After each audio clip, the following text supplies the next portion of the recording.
Please rise. Court is now in session. I strenuously object. A legal podcast brought to you by the Pittsburgh law firm of Flaherty, Fardo is now in session.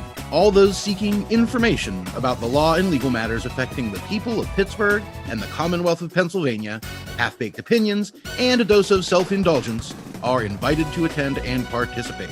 I want the truth! You can't handle the truth! The defense strenuously objects. You would! Call the first witness. Hello, William. Good morning, Noah. Hello. Hey, I'm excited today.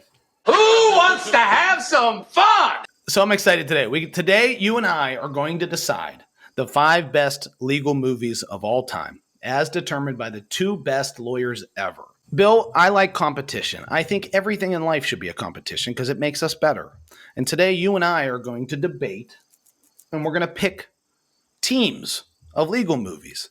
And at the end, we're going to allow our producer to decide who is better at picking legal movies. Now, what's interesting about this is we'll have to use our trial abilities as well because we'll have to persuade Mike. Are you in? I am in. Hey, guys, I'm really looking forward to this. All right. Now, let's get some ground rules, and let's make them up as we go along because those are the best type of rules. We'll do 5 rounds. We'll flip a coin to see who goes first. Once a movie is picked, it's off the board.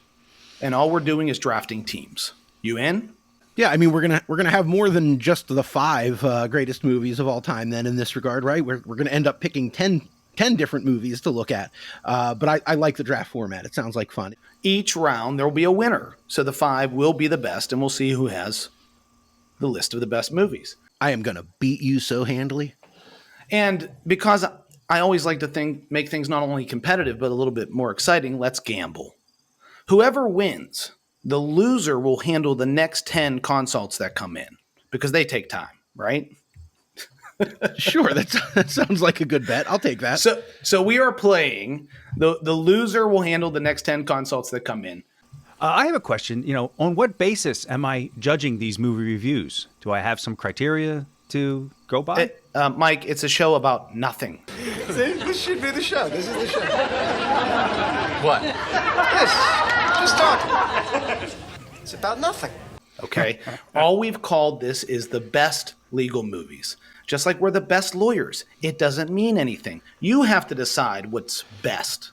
The listener has to decide what's best. We can use whatever criteria or guidelines we want to use individually for our arguments, but you'll decide. All okay. right? I'm ready. Mike, pick a number between 1 and 500. Don't tell us. And Bill, you pick the number.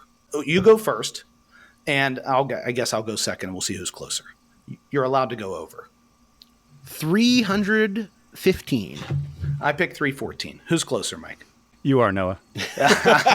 It was 237. Yeah, I mean, I had 313 options. He had 286 or whatever. And because I am so confident, I will defer my pick to the second half, and I will let you pick first.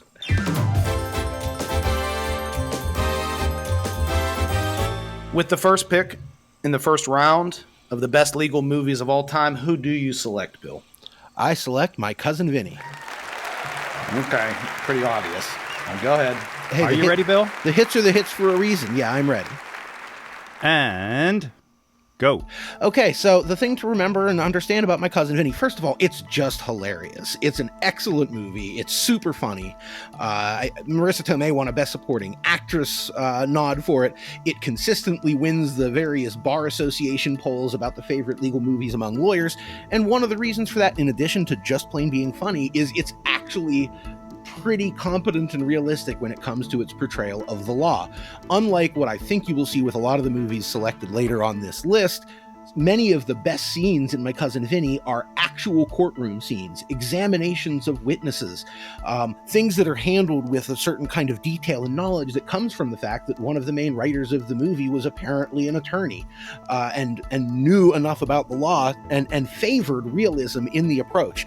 You've got scenes about tendering expert witnesses, you've got cross-examinations, you've got competent evidentiary objections. I am happy to go in detail through the specific legal matters in this movie. It's a winner. Time. Is that all you got? Is that it? Well, I mean, the floor is now yours, counselor. So your argument's why My Cousin Vinny, and I love My Cousin Vinny, and it deserves to be in the top 5, but it's not the best legal movie of all time. And your argument is that it was selected by the Bar Association. You're relying on the opinions of our colleagues as the best legal movie. It makes sense unless you know them. Okay, I don't have a lot of confidence in the thought process and movie selection by our legal community. The courtroom scenes, great point, but they're not true. You never delved into the accuracy of the legal content. And for that reason, My Cousin Vinny, great movie, but not the best legal movie of all time. Okay, let's talk about the accuracy of the movie. And obviously, any movie is going to fudge the details a little bit here and there, right? They don't delve into the specifics of pro hoc vice admission when it comes to getting Vinny admitted to practice law in the state of Alabama when he's only licensed in New York. Okay, they took some liberties there. You tell me one other movie that is able to both realistically and humorously deal with such a dry concept as tendering an expert witness. Your Honor, Ms. Vito's expertise is in general automotive knowledge. It is in this area that her testimony will be applicable. Now, if Mr. Trotter wishes to voir dire a witness as to the extent of her expertise in this area, I'm sure he's going to be more than satisfied. Now, Ms. Vito, being an expert on general automotive knowledge, can you tell me what would the correct ignition timing be on a 1955 Bel Air Chevrolet with a 327 cubic inch engine and a 4-barrel carburetor? It's a bullshit question. Does that mean that you can't answer it? It's a bullshit question. It's impossible to answer. Impossible because you don't know the answer. Nobody could answer that question. Your Honor, I move to disqualify Ms. Vito as an expert witness. Can you answer the question? No, it is a trick question. Why is it a trick question? Watch this. Because Chevy didn't make a 327 in 55. The 327 didn't come out till 62. And it wasn't offered in the Bel Air with a 4-barrel carb till 64. However, in 1964, the correct ignition timing would be 4 degrees before top dead center. Okay, so there is the oft overlooked in legal movies actions of voir dire of a witness and tendering an expert witness to qualify them to render opinions. Most watchers don't even necessarily know that an expert witness has to be tendered. But the person who wrote this movie and put it together did. And it's, it's a humorous version of it. But clearly Miss Vito demonstrates her knowledge amply. In addition to the tendering of an expert, I'd like to compare the two different crosses of a witness by the name of Mr. Tipton, who you may also know as Grits Guy. I think it's an illustrative point of what a good cross, a movie cross, but a good cross looks like, and the damage that can happen if you ask the wrong questions on cross-examination. Mr.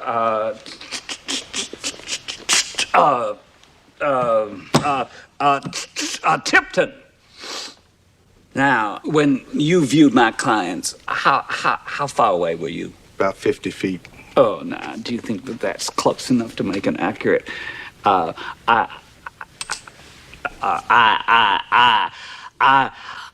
identification? Yes.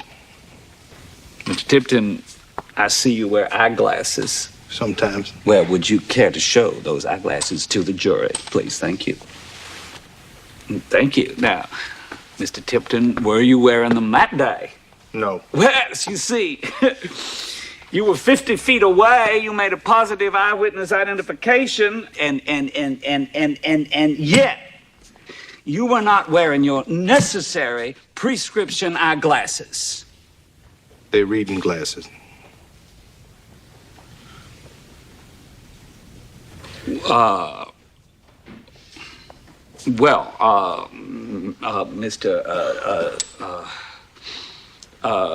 Could you tell the court what color eyes the defendants have? Brown, hazel green. No more questions. Okay, and so now compare that, and mind you, up to this point in the movie, the openings hinted at it a little bit. Basically, the public defender whose cross-examination we just heard has thus far been the more competent attorney, or at the very least, he has been better than Vinny has, who has only had kind of disaster after disaster ensue at every procedural step along the way. But we're about to undergo a kind of significant change in what his character and his performance as an attorney looks like, and it starts with this cross. So this is a bit of a long clip, I grant you, but I think it's worth the ride. Mr. Tipton, when you viewed the defendants walking from their car into the sack of suds, what angle was your point of view? They was kind of walking toward me when they entered the store. And when they left, what angle was your point of view? They was kind of walking away from me. So would you say you got a better shot at them going in and not so much coming out? You could say that. I did say that. Would you say that? Yeah. Is it possible the two Utes... Two what? What was that word? What word? Two what? What? Did you say Utes? Yeah, two Utes. What is a Ute? Oh, excuse me, Your Honor. Two youths. Is it possible the two defendants entered the store, picked 22 specific items off of the shelves, had the clerk take money, make change, then leave? Then two different men drive up in a similar... Don't shake your head, I'm not done yet. Wait till you hear the whole thing so you can understand this now. Two different men drive up in a similar looking car, go in, shoot the clerk, rob him, and then leave? No, they didn't have enough time. Well, how much time was they in the store? 5 minutes. 5 minutes? Are you sure? Did you look at your watch? No. Oh, I'm sorry. You testified earlier that the boys went into the store and you had just begun to make breakfast. You were just ready to eat and you heard a gunshot. That's right, I'm sorry. So obviously it takes you 5 minutes to make breakfast. That's right. Right, so you knew that. Do you remember what you had? Eggs and grits. Eggs and grits. I like grits too. How do you cook your grits? You like them regular, creamy, or al dente? Just regular, I guess. Regular. Instant grits? No self-respecting Southerner uses instant grits. I take pride in my grits. So, Mr. Tipton, how could it take you 5 minutes to cook your grits when it takes the entire grit-eating world 20 minutes? I don't know. I'm a fast cook, I guess. I'm sorry, I was all the way over here. I couldn't hear you. Did you say you're a fast cook? That's it? Are we to believe that boiling water soaks into a grit faster in your kitchen than on any place on the face of the earth? I don't know. Well, perhaps the laws of physics cease to exist on your stove. Were these magic grits? I mean, did you buy them from the same guy who sold Jack his beanstalk beans? Objection, Your Honor. Objection sustained. Are you sure about that 5 minutes? Ignore the question. Are you sure about that 5 minutes? I don't know. I think you made your point. Are you sure about that 5 minutes? I may have been mistaken. I got no more use for this guy. Hey, Bill, I just want to talk first about, I do love that cross-examination. That is one of the greatest courtroom cross-examinations you will ever see, right? But what it makes me think of is you don't know what kind of trial lawyer you have until you actually see them in court. And if you're not sure you have an experienced lawyer, you're at great risk. Is that fair? It's fair, but it's also such a great illustration of, you tell young attorneys coming up not to ask questions on cross-examination you don't know the answers to, right? And we see Vinny earlier on going to do his interview with the witness. So he's prepared. He knows what the answers and the timing are going to be. We don't see that from the public defender. And what do you have him doing? Oh, I got you on this glasses front. Nah, they're reading glasses. He didn't know the simple facts. You can't cross-examine a witness because he's got prescription glasses without knowing if he's farsighted or nearsighted. And then to ask him to identify the eye color of the defendants, which he then does. Watch me prove how good I am right here in front of the jury. Oh, it's brutal. It's such a great example of how an attorney can really botch an examination. By asking questions they don't know the answer to. Yeah, you wonder if they were sick the day they taught law school, right?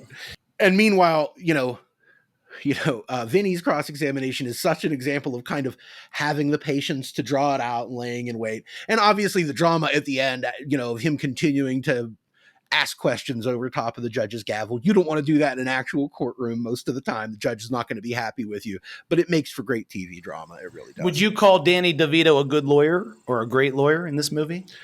I would call Joe Pesci a good lawyer in this movie. Not all short Italian guys are the same, no. You strike all of that, maybe. I love that scene too, Bill. I mean, and it actually is interesting, the scene where they're quantifying Marissa Tomei as an expert, because that is the actual practice of law, that if you want to be an expert testifying at a trial, it's not necessarily that you have to have a PhD or a master's. It's really, do you have the experience, knowledge, and information to help a juror understand basic information?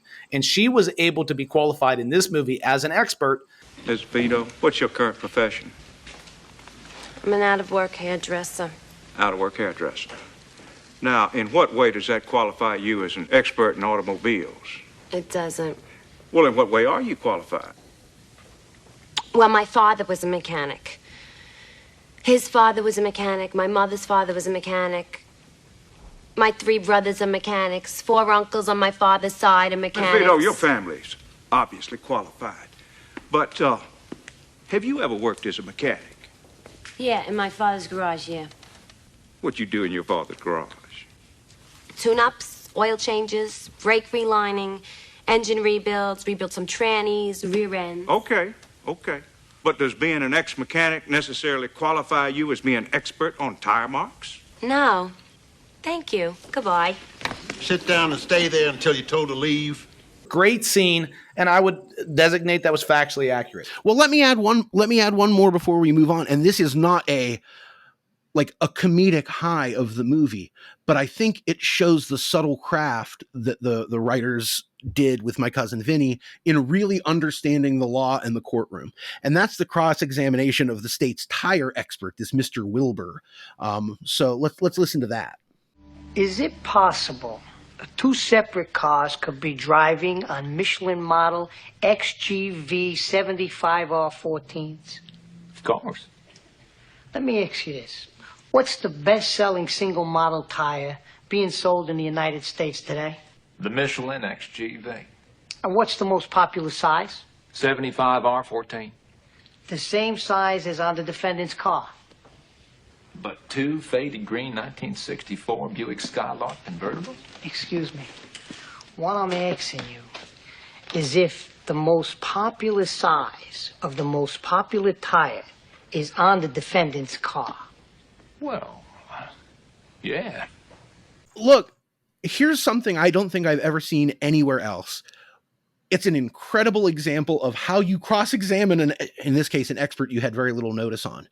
But he kept the questioning short. He stayed only to the places where he could kind of keep the expert from running off the rails. This is just a really good example of what an effective cross-examination of an expert looks like. And it's not fireworks and it's not gotcha moments.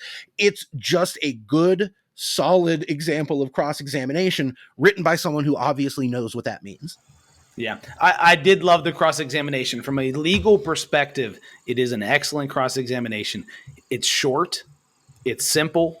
He goes slow. And most importantly, he allows the expert to act like an expert. You know, he elicits answers that the expert wants to give him in order to catch him. So it's a great classic examination and a great lesson for young lawyers that long and wild isn't always the way to be. So that's it. That's my case, right? Obviously, like any movie and especially a comedy, there's some liberties taken here.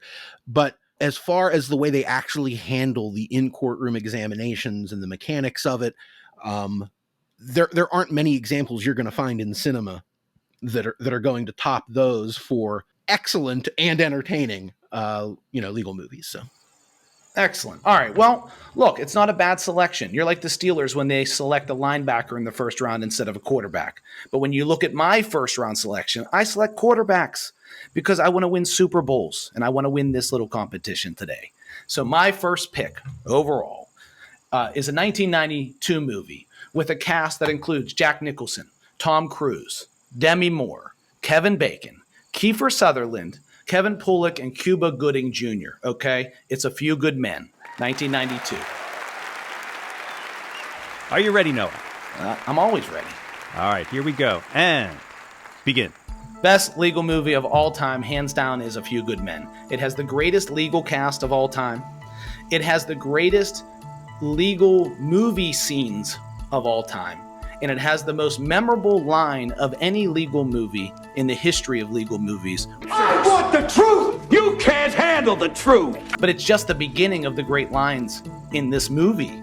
They include lines of, I have a responsibility that you cannot fathom.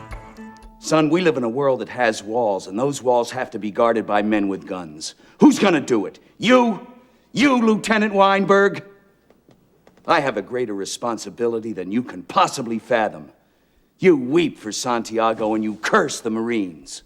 You have that luxury. You have the luxury of not knowing what I know, that Santiago's death, while tragic, probably saved lives, and my existence, while grotesque and incomprehensible to you, saves lives.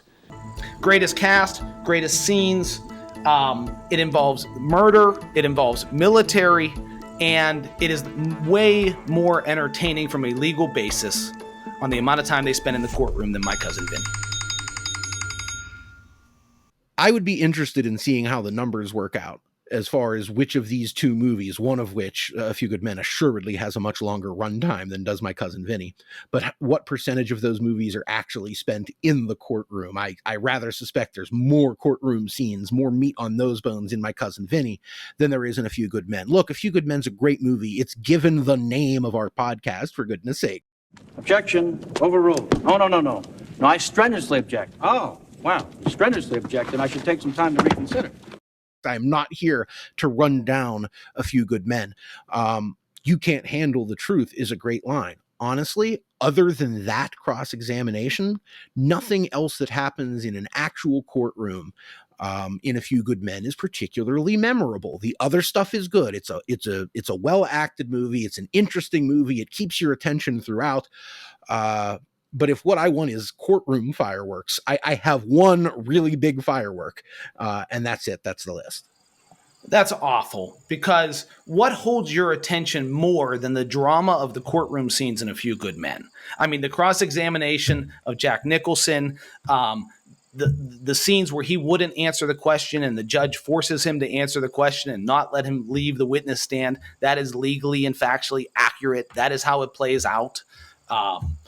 Stopping a murder trial in the middle that acquits two accused individuals and ending the trial. What is more dramatic than that, Bill? It is the best legal movie of all time. All right. Look, I think you just lost by forfeit.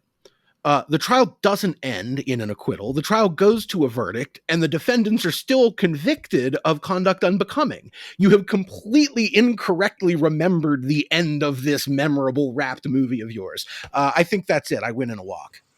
Okay, it's time for my evaluation of both your presentations. To our listeners, though, I want to say before I do this that if you disagree with my decision or you just flat out think that I got it wrong, please let us know in the comments on Instagram at @IStrenuouslyObjectPodcast. Or you can send us an email at iobject@pghfirm.com, and we'll read and probably debate your comments in a future episode. Okay, so anyway. First, I love that in Cousin Vinny, he goes so far to get the accent right that he says ax instead of ask. That is a little touch that I think is brilliant. I like the fact that you two guys are debating the accuracy of these movies, the legal accuracy. One of the things that I dislike is when movies go too far away from the truth, the accuracy of whatever it is they're talking about just to create drama. My uncle was a pilot, and he says almost every movie that shows flying is wrong in some way. He can't enjoy flying movies at all. He just can't do it. So the fact that you both are very passionate about these two movies and also see them as very accurate is puts them in high regard, for sure. Now, I must also say, full disclosure, I've never seen either one of these movies. So I am relying only on what I know in pop culture and what I've just been presented right here. So I'm probably the perfect person to judge these two presentations. I have not seen the movies. So which presentation makes me want to see the movie is what I'm going for. The problem with A Few Good Men is that line is obviously the climax of the film. So that I've seen the pinnacle moment of that film so many times in popular culture that it cannot possibly have the same experience the first time you guys saw that movie and didn't know that line was coming or that moment was coming. So in that sense, like the drama of that whole courtroom scene kind of is taken away in the same way that in 2001, the also Sprach Zarathustra theme has been so overused that it doesn't have the grandeur anymore because we've heard it in commercials and things like that. It kind of robs it of its power. On the other hand, My Cousin Vinny, a comedy, is lighter and easier to watch, so it's more appealing in that way. And to know that it also contains a certain elements of real, accurate legal proceedings kind of intrigues me to see that this what seems to be a light comedy actually has some real law. And I didn't know it was written by a lawyer. So that I'm leaning towards My Cousin Vinny for those reasons.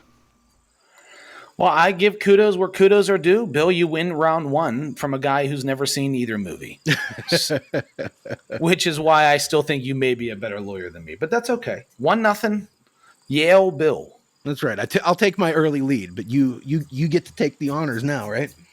I will take the honors now, and we'll alternate. But that's fine. I'll lick my wounds. We'll go to the second round.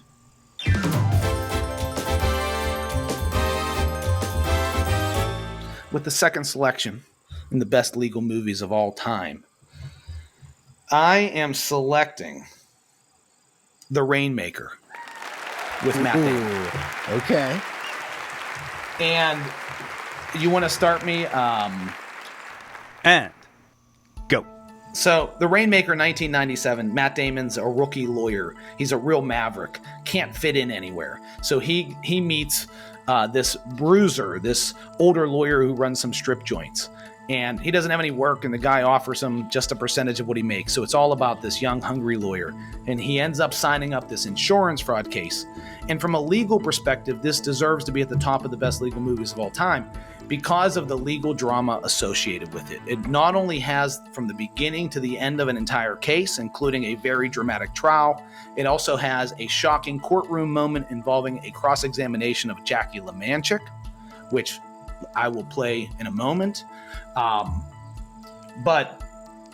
it also has a victory of a single young lawyer over a team of 7 lawyers. And the David Goliath legal drama that unfolds in The Rainmaker makes it one of the best legal movies of all time. The Rainmaker's fine. I like The Rainmaker well enough. I don't think it merits a pick this high in our order. And I'll point out that part of the reason for that is the key plot point here of the missing subsection U, which is then discovered and introduced into evidence and is quote unquote stolen work papers. Like there's some sort of specific stolen work papers statute that John Voight keeps talking about, is a ludicrous artifice. There is no judge who's going to not allow that information when it becomes clear that the copy of the manual produced in discovery was missing a section. Now, the day of trial, you found this section. And John Voight says, well, they stole it. The court doesn't care that they stole it. The court cares that they lied to you during discovery and didn't provide it. It gets in immediately. Bruiser doesn't have to call in from afar to point them in the direction of the applicable case law. That is immediately admissible. No drama. Where's the time limit on this? Isn't he on a time limit? Did we throw the response time limit out the window? Let me just add this. And I'll get back to your section U, and I want to play the clip. But not only does this have the beginning to the end, this also has the greatest deposition scene of all time, because we've seen this happen before, where Matt Damon's going to go to a deposition and he goes into this big law firm and there's 6-7 lawyers on the other side, and he asks for the person who he noticed, and the other side says, well, he's not here. I think maybe it's appropriate to start with the corporate designee, Jack Underhall here, right here. I don't think so. I beg your pardon. Well, you heard me. I wanted to start with Jackie Lemanchik, the claims handler. I think it's best we start with Mr. Underhall. All due respect, Mr. Drummond, this is my deposition. I'm going to call these witnesses in the order in which I see fit. So, I'd like to start with Jackie Lemanchik. Maybe we should just go call the judge. Oh, I don't believe we have to get pugilistic this time of the morning. I'm not meaning to be pugilistic. We're simply having a little problem with Jackie Lemanchik, this Polish woman. What sort of problem? She doesn't work here anymore. Was she fired? She resigned. Well, where is she now? Well, she is no longer working for our client, and we can't produce her as a witness, so let's move along. All right, Russell Crockett. Anybody in the room named Russell Crockett? He's gone too. Downsized. Downsized. What a coincidence. Our client's going through a periodic downsizing. Yeah, well, that will happen, won't it? How about Everett Lufkin, Vice President of Claims? Has he been downsized too? No, he's here.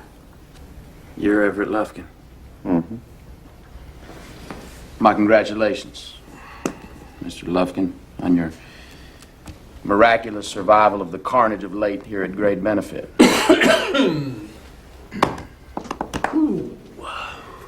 I may not be 100% today, but I'm here in spirit.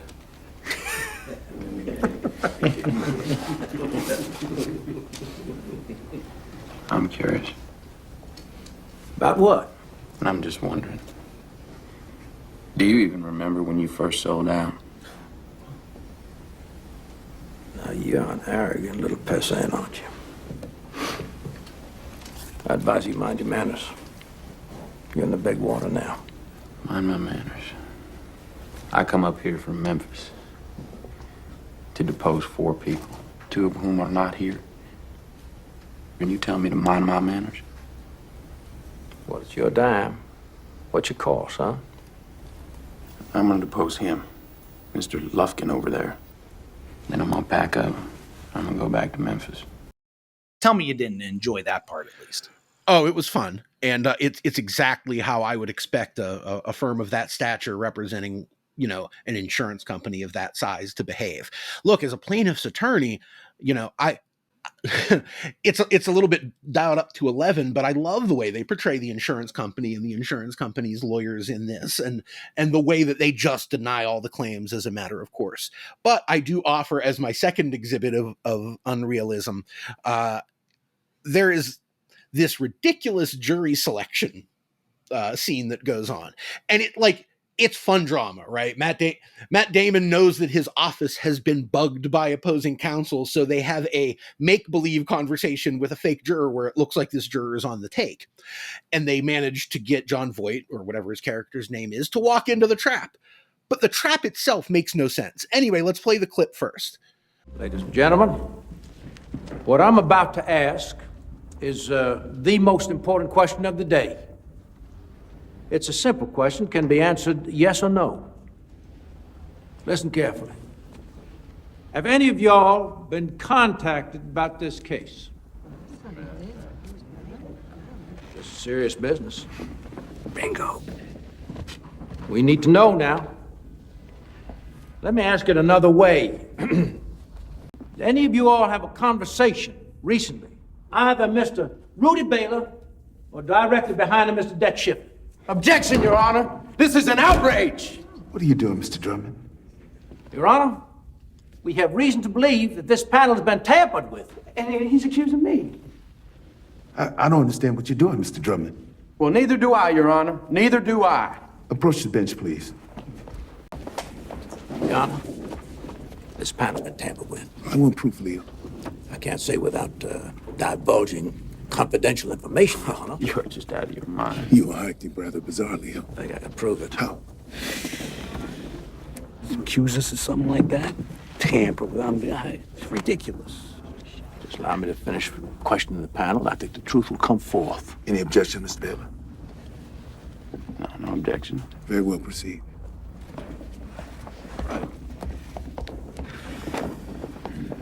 What in the Sam Hill is going on up there? Oh, it's just lawyer stuff. Mr. Porter, I'm going to ask you a direct question, and I'd appreciate an honest response. You ask an honest question, I'll give you an honest answer. Fair enough. Did you, Mr. Porter, or did you not have a phone conversation a few days ago with Mr. Rudy Baylor? Hell no. I thought you were going to give me an honest answer. I gave you an honest answer. Are you sure, Mr. Porter? I'm damn sure. Mr. Porter, in a courthouse in the United States, in a courthouse of justice, state of Tennessee, I say you did not provide an honest answer. Don't call me a liar. Oh, you're a liar, all Drummond. right. Son of a bitch.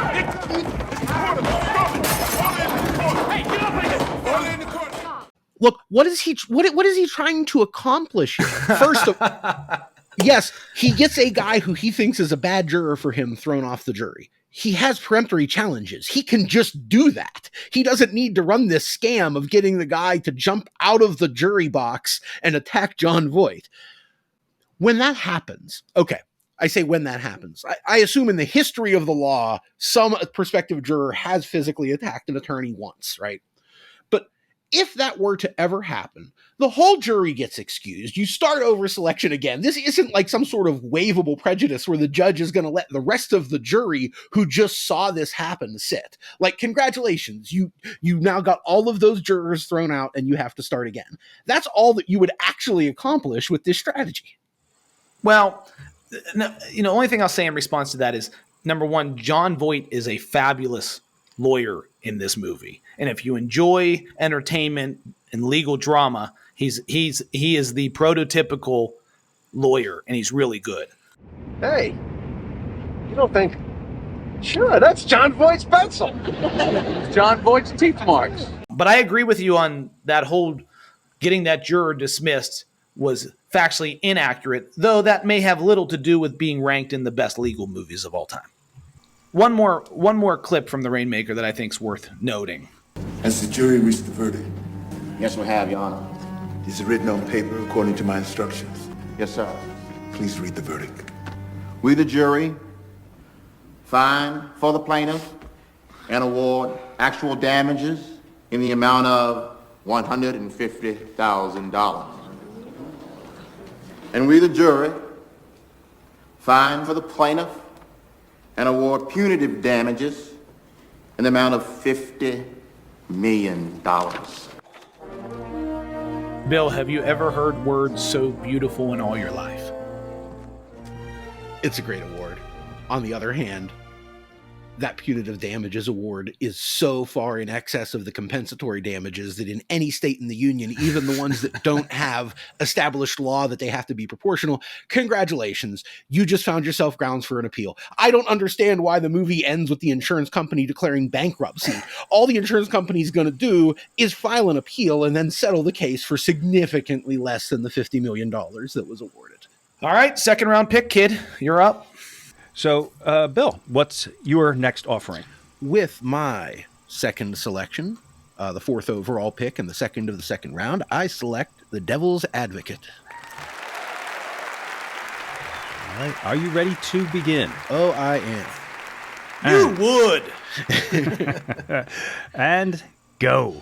Okay, so this movie, I am a sucker for apocalyptic thrillers and drama of this sort. This one happens to take place in the context of a law firm and has some really excellent court scenes on top of everything else. But I mean, this is shouty Al Pacino at his shouty Al Pacino best.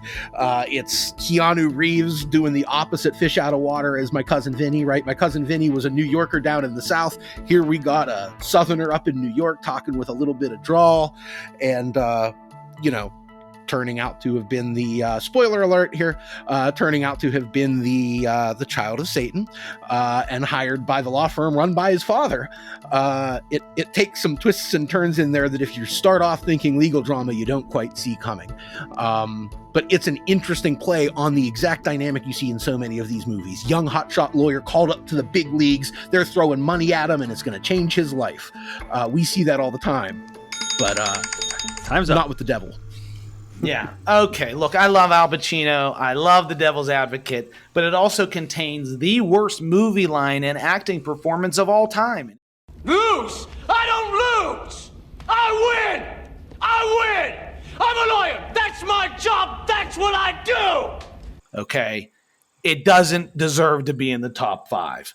Not only that, it wasn't believable from a legal basis. I mean, this criminal defense lawyer is licensed in New York, and then he immediately gets this murder trial, and then he unethically puts his witness on the stand even though he knows she's lying. And there's the great scene. How do you know she's lying? So I'm glad you went second round. I feel confident on the Rainmaker in terms of best legal movies. Is it bad that my immediate response here is, first of all, to want to make reference back to the Rainmaker when the judge is yelling at him to get a license? Where's Mr. Stone? Honestly, Your Honor, I don't know. He was supposed to meet me here, and I don't know where he is. Well, why doesn't that surprise me? So what do you want? You want a continuance? No, Your Honor. I'm prepared to argue this motion. Are you a lawyer? Well, I just passed the bar, and these are my clients. Mr. Stone filed this on my behalf until I passed the bar. Well, you got a hell of a lot of nerve walking into my courtroom without a license. Now get the hell out of here, get no license, and then you come back. Get a license! Come back when you got a damn license! Look, we're talking about a movie where Satan himself is running a law firm because it lets him get his fingers into everything, right? We're not expecting the heights of realism here, although I would submit and will propose for your acceptance, The Rainmaker had a jury selection scene that we both just talked about and how problematic and unrealistic it is. I give you what I think is a much more realistic depiction of jury selection from The Devil's Advocate. Keanu here is consulting on jury selection. All right, Mr. Clintine, let me ask you this. Do you think as a juror, you would be able to set aside any prior opinion you might hold about the savings and loan industry? That was a question, sir. What? Do I like bankers? Your Honor, may I have a minute, please, to confer with my colleagues? You may. While you're at it, let's get rid of number 4, 6, and I'd say lose number 12, except the prosecutor's gonna fuck up and do it for us. Number 6? You're kidding, right? She's my first choice. She's my first pass. And 4? With the dreadlocks. That's crazy. That's a defendant's juror if I ever saw one. Did you see his shoes? Look, kid, maybe down in Florida, you are the next big thing. This is New York, Manhattan. We're not squeezing oranges here. He polishes those shoes every night. He makes his own clothes. He may look like a brother with an attitude to you, but I see a man with a shotgun under his bed. And woe betide the creature who steps into his garden. And number 6, your favorite, she's damaged goods. She's a Catholic school teacher. Believes in human frailty? No. There's something missing from her. She's raw. She wants on this jury. Somebody hurt her and she wants revenge. How the hell do you know that? I don't know. What I want to point out here is the way in which Keanu is basically a magician, right? He just looks at these jurors and he knows that one's got psychological damage and is trying to get on this jury to punish someone. I think that more accurately reflects what real jury selection looks like. None of us really know. You're guessing based on virtually no information which of these people is on your side and which of them is not. It helps, I suppose, if you're some sort of demon spawn to have the sort of magical powers in question. But I think it's an interesting take on an area where the general public and frankly most attorneys, we're all playing guessing games on that, right? Yeah, and I think it's another reason why your movie just fell on the sword, or you fell on the sword, because I think that argument you just said kind of hurt you. But look, I want to help you. I want to bring you back up. I'm about empowering people.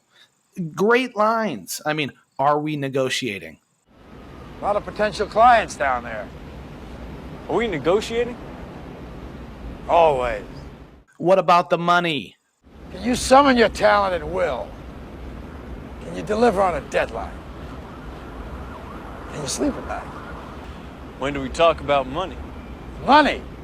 Well, that's the easy part. If there's any doubt to recommend on what the best legal movie is, you have not only Keanu Reeves with the worst line ever, you got Charlize Theron, who is awful in this movie. I mean, both of them are just awful, and you're recommending it. It just doesn't make sense. I mean, I just don't agree with your subjective assessment of their performances. Look, everyone's a little over the top. They're going for it in this movie, right? That's consistent with what it's trying to be. But for all the talk of how you don't like Keanu's performance, I just have one other thing to add. Keanu as attorney doing the opening for Craig T. Nelson, who I can really only ever think of as Coach. Anyway, Coach, but, I love Coach. But here's his open for Craig T. Nelson, which I think is actually a reasonable and effective open, despite your criticism of his performance. Ladies and gentlemen of the jury, I know you've spent all morning listening to Mr. Broigo talk. I know you're hungry. What I need to tell you won't take very long at all. I don't like Alexander Cullen. I don't think he's a nice person. I don't expect you to like him. He's been a terrible husband to all three of his wives. He's been a destructive force in the lives of his stepchildren. He's cheated the city, his partners, his employees. He's paid hundreds and thousands of dollars in penalties and fines over the years. I don't like him. I'm going to tell you some things during the course of this trial that are going to make you like him even less. But this isn't a popularity contest. It's a murder trial. And the single most important provable fact of this proceeding is that Alexander Cullen was somewhere else when these horrible crimes took place. Now the state's going all out here. They've got this whole team here. They're throwing everything but the kitchen sink at this case. I want one thing from you. That's it. One thing. I want you to ask yourself, is not liking this man reason enough to convict him of murder? Enjoy your lunch. Great opening statement. Kudos. It's short, it's simple, and it's consistent. Well, I think it's interesting that both of these movies that you guys picked go in the direction of being less accurate in terms of legal facts. And that's okay. Again, if the drama holds up, I don't mind something being a little loose with the rules. I also think it's interesting that both of them have the sort of cliche Southern drawl lawyer that you tend to hear as a cliche all the time. But I'm going to have to say that just for me personally, things with like gods and devils and angels and spirits don't really grab me. So if I had to go with one of these movies, I'd go with The Rainmaker. And again, I've not seen either one of these. Yes. Excellent movie. And it is the right choice, Mike. Very good. I question your metaphysics, but not your decision, Your Honor. Great. So we're going to take a break here, add a little suspense to the game, and we'll be back with part 2, the final 3 rounds of the 5 best legal movies of all time. In the meantime, please rate and review our podcast and tell your friends. Help us grow this thing. Good reviews really help. Follow us on Instagram at iStrenuouslyObjectPodcast, or you can email us at iobject@pghfirm.com.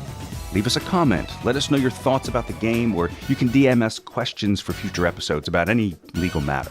So, thanks for listening. And as usual, hey, I get to say it this time. Here is some parting advice. Get a license! Come back when you got a damn license! Noah, are we adjourned?